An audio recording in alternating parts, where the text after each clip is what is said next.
Viewer discretion is advised.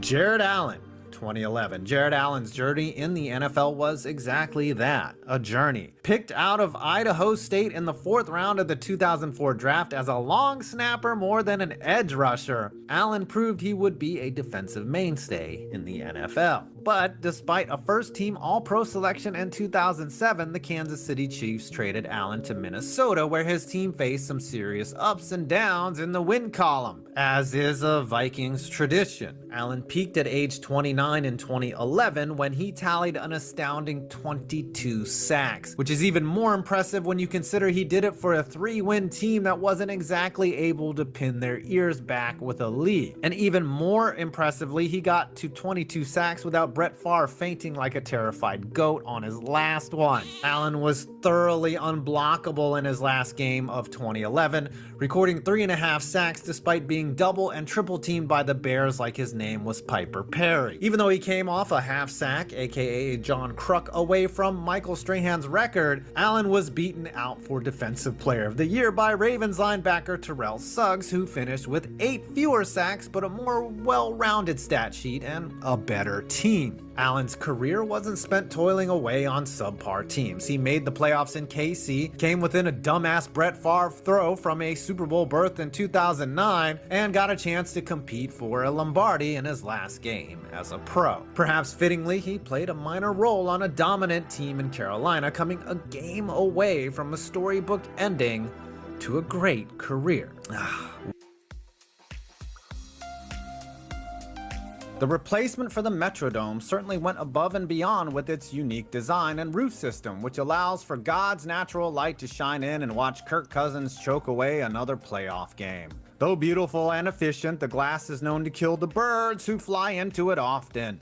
Yes, wasn't able to go in, unfortunately. However, it is one of the most unique stadiums I've seen. It's literally plopped in the middle of the city, and its architecture is so different from downtown Minneapolis. But the thing that was really cool is I walked right up to the glass, and you look in, and maybe it's like 10 feet away are seats.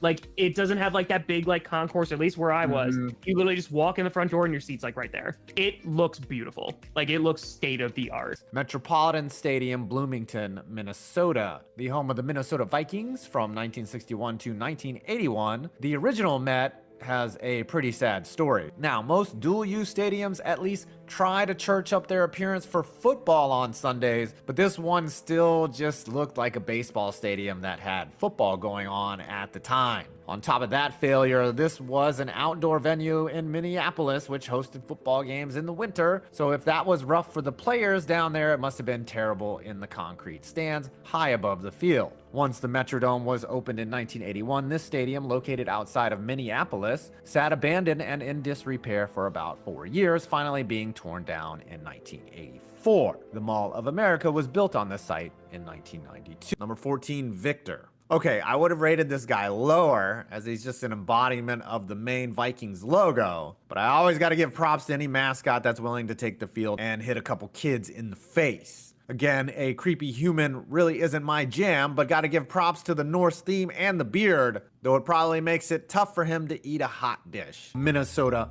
Vikings. It's a tight race between Christian Ponder and a few others, but Ponder at least didn't mess up Adrian Peterson's incredible 2012 season and made the playoffs. Instead, allow me to present the bizarre Josh Freeman era in 2013. Freeman was traded from Tampa to Minnesota mid-season, started one Monday night game, and completed just 37% of his passes in front of a national audience. Seriously, that game was so ugly, Matt Canada has it bookmarked. The Minnesota Vikings, Teddy Garcia. I know what you're thinking. It's gotta be Blair Walsh, right? It has to be. He missed that kick by a fucking mile. But Walsh was reliable before that fateful kick. More than we can say about Teddy Garcia, who missed 4 of his 5 kicks in 1989 before finding some redemption in Houston. So yeah, we have a Teddy and an Eddie Garcia on this list. Minnesota Vikings, Brett Favre. Brett Favre is a double-edged sword when it comes to the Vikings. Yes, he beat them a lot, 17 times, but also lost to them 14 times.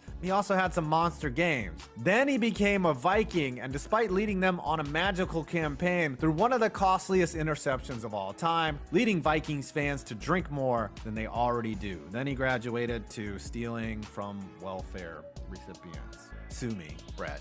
Fuck you. The Minnesota Vikings. Oh, so many kickers to choose from. It could be Gary Anderson, who had a chance to seal a trip to the Super Bowl in 1998 and decided to leave his one miss of the year for when it counted the most. But yeah, it's Blair Walsh. Minnesota Vikings, Kirk Cousins. Oh, good old Kirk. He's probably the best quarterback in the league that his team's fans actively hate. He's in the final year of his mega contract, and a lot of Vikings fans can't wait for him to leave. Despite the fact that every year he puts up great numbers, he's never won anything. Even after last year when the Vikings won an unbelievably amount of close games, they predictably flamed out in the first round of the playoffs. Cousins doesn't have to prove that he can play in the NFL, but he's never come close to winning anything important. But he's in his mid-30s now, and he's unlikely to change, so I can't say the expectations are exceptionally high for him. I would say due to his lack of playoff success, his prove-it rating remains pretty high at a 7.5 out of 10. Minnesota Vikings, Justin Jefferson. Another receiver who has a great argument for being the best in the world at the moment. Jefferson has gotten off to a historically great start to his career, and if he stays healthy, there's really no reason why he also one day won't land in the Hall of Fame. The only thing I'd like to see a little bit more out of Justin Jefferson, and why I think Adams has the edge over him in the best receiver debate, is because Jefferson doesn't catch quite as many touchdowns, but he's nearly the perfect receiver and will be a stud for years to come. Honorable mention, Christian Darrisaw, beefy offensive lineman. Who doesn't love a good beefy offensive lineman? I know I do. Minnesota Vikings, 2019, Garrett Bradbury. A solid but unspectacular center over the last 4 years. He's been mid. 2020, Justin Jefferson. Jefferson has evolved into arguably the best receiver in the entire league. I'd say that's a hit. 2020, Jeff Gladney. Gladney played just one season with the Vikings before he was waived, so I have to label him as a miss, although I hope he is resting in peace after he was tragically killed in a car accident in May of 2022. 2021, Christian Darrisaw. Darrisaw looks to have a lot of potential and a future star across the offensive line. I would say he's been a hit. 2022, Lewis Cine. Cine played in just 3 games and had 2 defensive snaps in his rookie season. So far, looking like a miss, but there's still time to turn it around.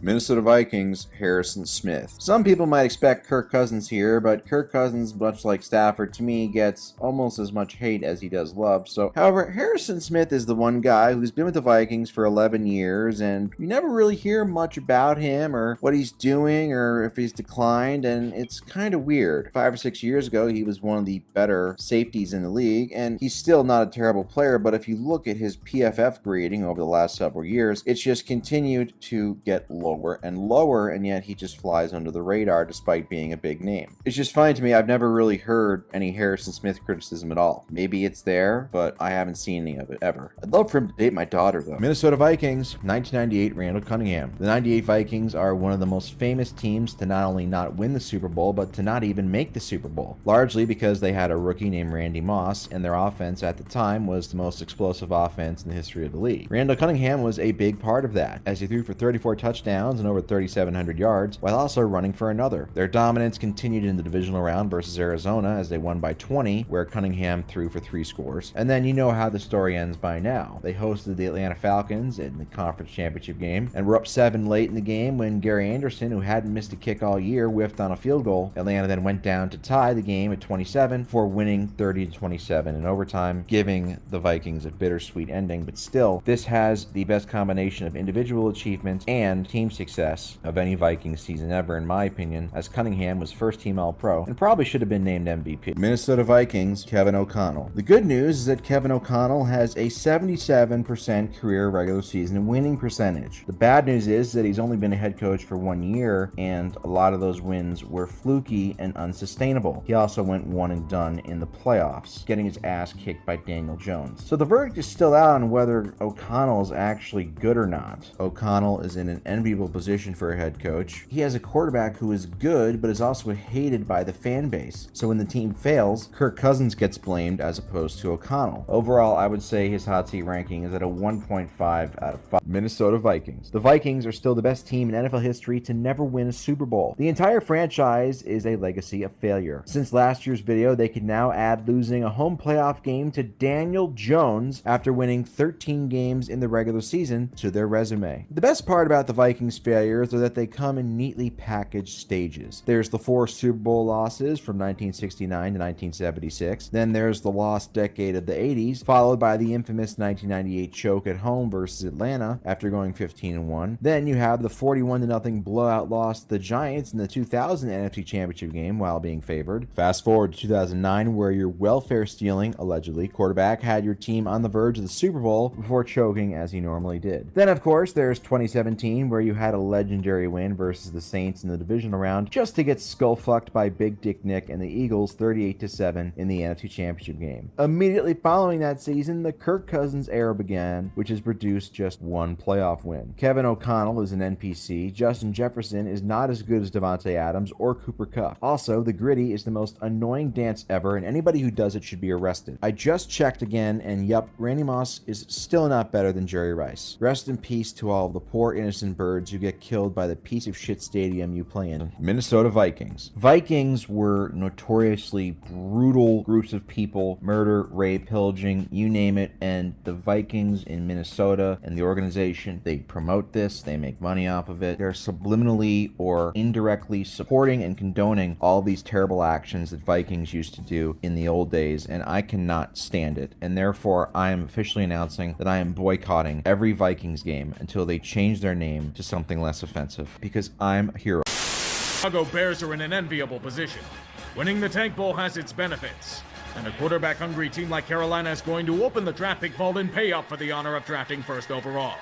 To move up 8 positions, they gave up 2 firsts, 2 seconds, and a quality player in DJ Moore.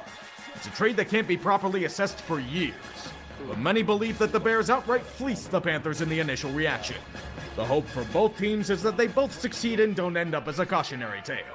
We can look right to the Minnesota Vikings for that one. Many said that they fleeced the Dallas Cowboys in trading for Hershel Walker at the time the deal was made. It'd be a shame if it ended up blowing up on them. At the beginning of 1989, the Dallas Cowboys were in a state of chaos and transition. The old guard had withered away into a hollow husk of its former self. The great stars of the 70s were either gone or getting long in the tooth. This franchise's corpse had gotten bloated, rotting, and pungent from years of decay. The star had faded into an irrelevant entity past its time. And worst of all, it was bleeding financially. Some say to the tune of millions per year. It's here where a great change was made in ownership. In February, a rather striking, well-dressed oilman from Arkansas named Jerry Jones bought them off Bum Bright for an incredible $140 million. After the deal was official, he walks in and sees a corpulent entity that's grown complacent and apathetic. Even God didn't want to watch this shit on Sunday. There was only one option. A purge that would make Stalin wince. Tom Landry, Tex Schramm, and Gil Brandt. Great football men, but relics of the 70s. Landry was a legend, but well past his expiration date. He didn't get the hint, so Joey Boy fucked him with his fedora as a condom. He proceeded with bullying Schramm and Brandt out of the building, and brought in his old college football teammate as his new head coach. Jimmy Johnson was excellent at Miami, but he had a big challenge ahead of him. Dallas went 3-13 in 1988, and next to nothing was in the pipeline. Only Hershel Walker, some solid pieces on defense, and a couple of good young players like Ken Norton Jr. and Michael Irvin, but the rest? The less said, the better. The 1989 draft did bring them some solid pieces, but the team was terrible. Starting the season 0-5 while giving up just under 30 points a game.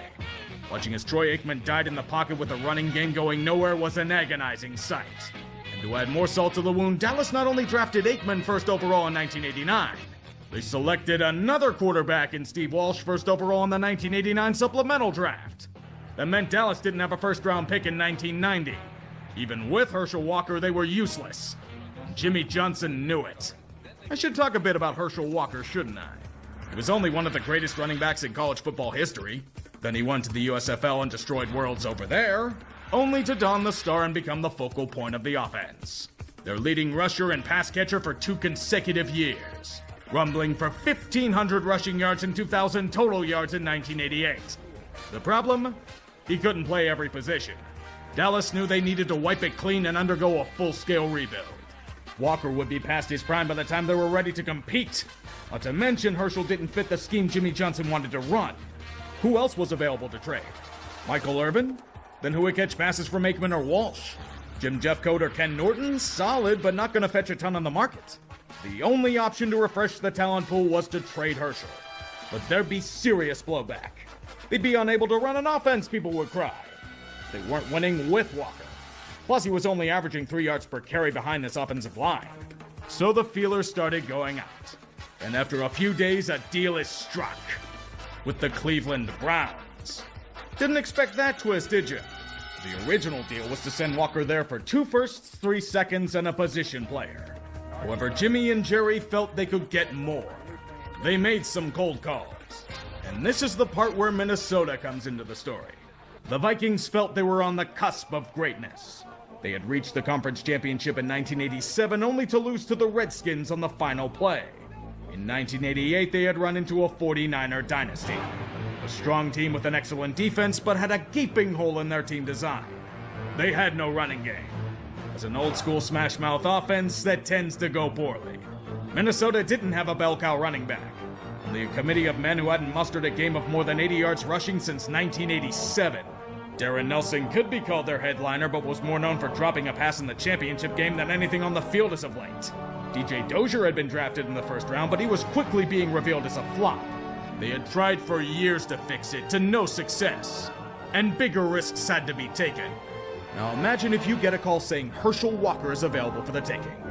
With him as your running back, with that defense, with a Pro Bowl quarterback in Wade Wilson, you can beat San Francisco. The heights of Lombardi are within reach. The price and stipulations of the deal would be exorbitant. As one GM put it, an agreement longer than the Magna Carta. However, when you go all in, the risk is irrelevant. Only one thing stood in the way. Herschel Walker. He refused to go to Minnesota at first. Even if he didn't have a no-trade clause, his holdout would destroy the deal. It took a week of persuasion to get him to warm up to a move. And that only happened due to a few perks thrown his way. $1.25 million payment, a house of equal size to the one he had in Dallas, and the Mercedes-Benz of his choice. It was now official. Herschel Walker for 5 players. Darren Nelson, Jesse Solomon, David Howard, Isaac Holt, and Alex Stewart.